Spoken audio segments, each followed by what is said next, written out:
আজকে কর্পোরেশনের অফিসাররা এসে যখন পরিষ্কার করতে বলেছে, তালা ভেঙে এই পার্টি অফিস, দেখুন নেতৃত্বের পার্টি অফিস, তারা এখানে এইসব হোর্ডিং ব্যানার এবং এই বাক্স দুটি রেখেছিল।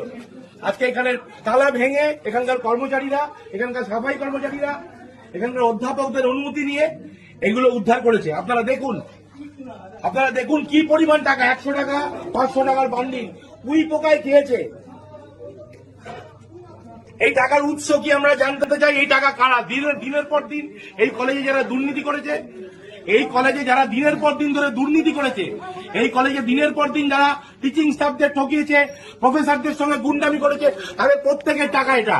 এবং এই টাকা কোথা থেকে এসছে তারও উত্তর দিতে হবে। আমরা আজ পুলিশ দেখেছি, মিডিয়াকে আমরা খবর দিয়েছি, তারা আসছে, এগুলো তারা সিজন করবে, এগুলো তারা নেবে এবং তাদের প্রত্যেকের জন্য সাজা হবে। এবং আমরা যত অপর পর্যন্ত যেতে হয়, আমরা যে একটা শিক্ষা প্রতিষ্ঠানে, এটা কি কোনো মন্ত্রীর ঘাটের তলা? আপনারা ভাবুন, লজ্জার বিষয়। একটা শিক্ষা প্রতিষ্ঠানে এইভাবে টাকা পাওয়া যাচ্ছে উইকে খাওয়া। সুরেন্দ্রনাথ কলেজের পেছনে